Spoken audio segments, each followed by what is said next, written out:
Hi everyone, I'm Lisa Mitchell, and today I want to share how I dealt with toxic people in my life. Buckle up, this one's a wild ride. You really hit the jackpot with Jack, Lisa. Those were my sister Amanda's words at my wedding, just 7 months ago. Looking back now, I can't help but laugh at how drastically life can change. You're literally living the dream girl, successful realtor, gorgeous husband, and now this beautiful house. Rachel, my best friend from college, gushed as she helped me unpack in our new home. I'd met Jack at a tech conference where I was networking for real estate clients. He was giving a presentation about software development, and I was instantly drawn to his confidence and warm smile. 2 perfect years of dating followed: romantic dinners, weekend getaways, and endless talks about the future. Oh, darling, I've always wanted a daughter. Jack's past girlfriends were never good enough, but you're just perfect. That was Patricia, my mother-in-law, the first time we met. I should have picked up on the possessive undertone in her voice, but I was too smitten with Jack to notice. Sweetheart, what did the doctor say? Jack's voice echoed in my mind from the day my life changed forever. 6 months into our marriage, I found a lump in the shower. It turned out to be stage 2 breast cancer. We're going to fight this together, Lisa. I don't care how hard it gets. We'll get you the best treatment, Jack assured me, holding me close. I believed him. Girl, you don't have to go through this alone. We're your ride or dies, Rachel said as Amanda nodded in agreement when I shared the diagnosis. But I decided to keep my illness private.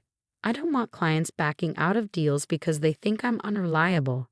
I explained, trying on my first wig and forcing a smile. These wigs are amazing, you can't even tell, Amanda said during one of our lunch dates.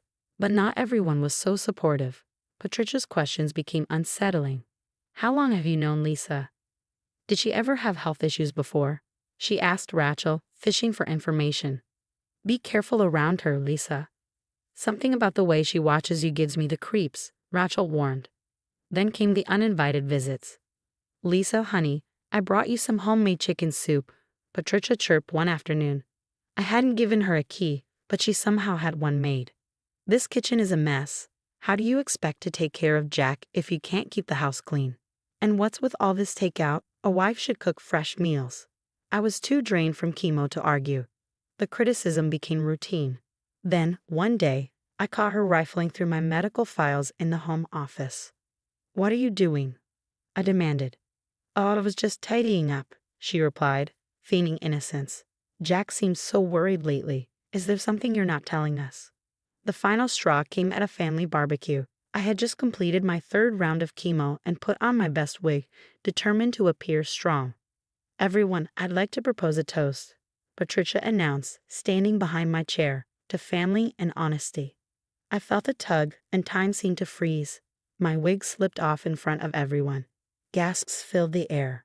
Phones were raised, recording the moment. Oh my goodness, I'm so sorry. Patricia's theatrical performance was Oscar-worthy. I was just fixing your hair. I had no idea. She wailed dramatically, clutching her chest like a soap opera star. Why would you hide this from everyone? From my son? I couldn't respond. Tears spilled down my face as I ran inside, humiliated. Through the window, I caught a glimpse of Patricia, phone discreetly raised, recording my breakdown.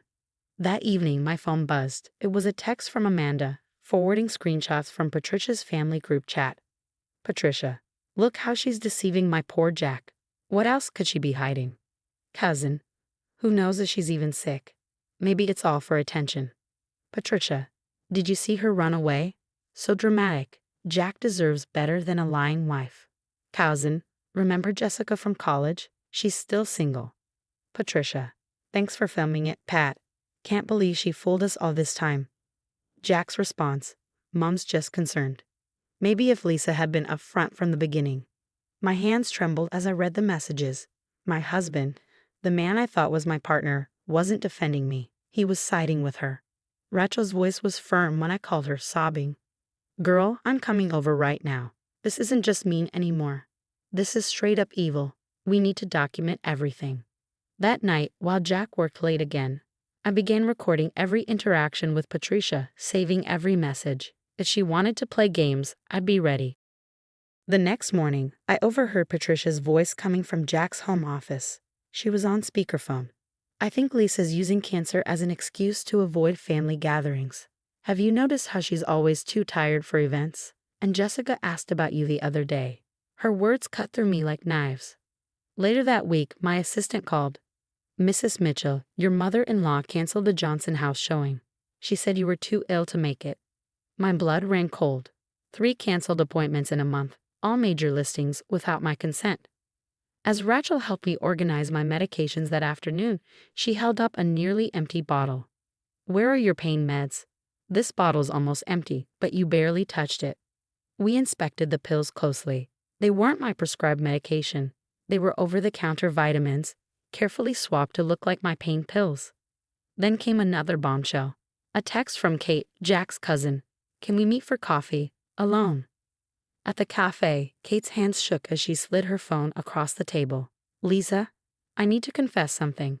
Mom's been pressuring me to help get Jack and Jessica back together. She says you're faking everything. But then I found these in her purse. On the screen were photos of prescription bottles, dozens of them, with names from different doctors. Later that night, Rachel called. Look what I found.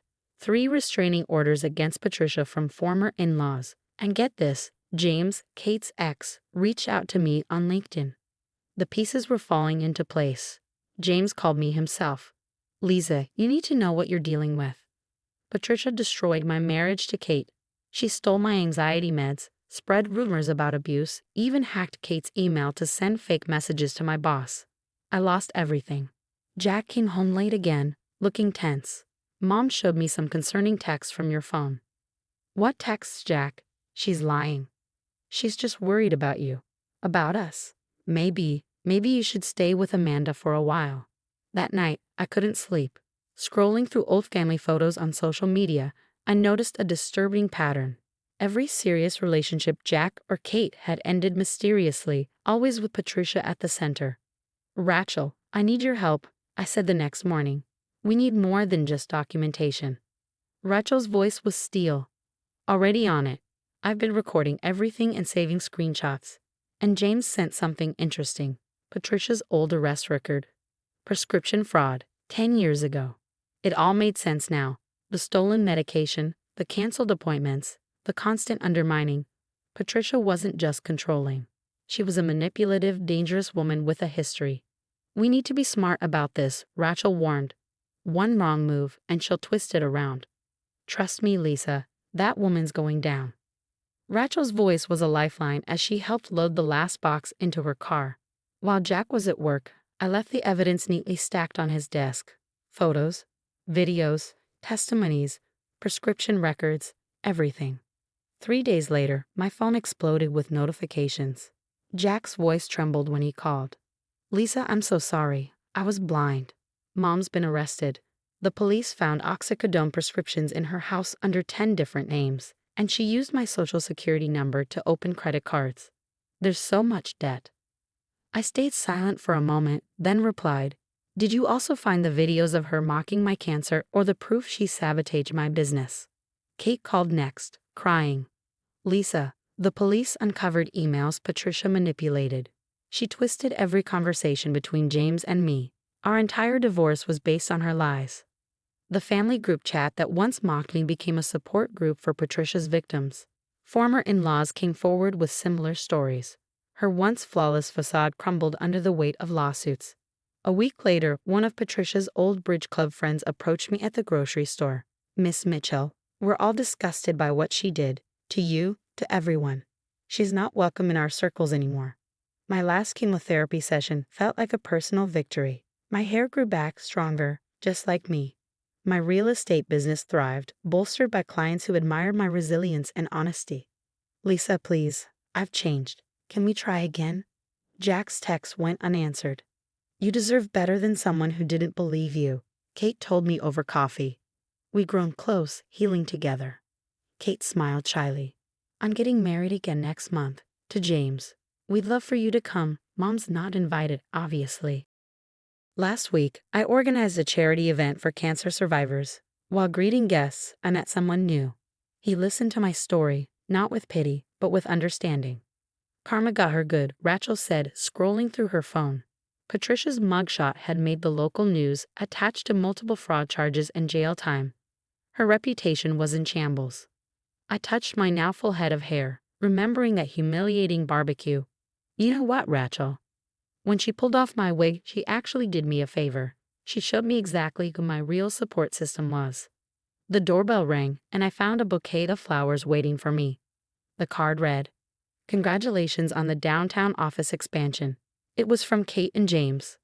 Sometimes, the best revenge isn't revenge at all.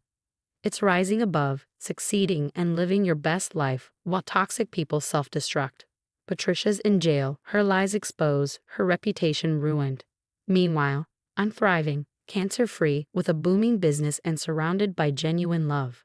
What about you?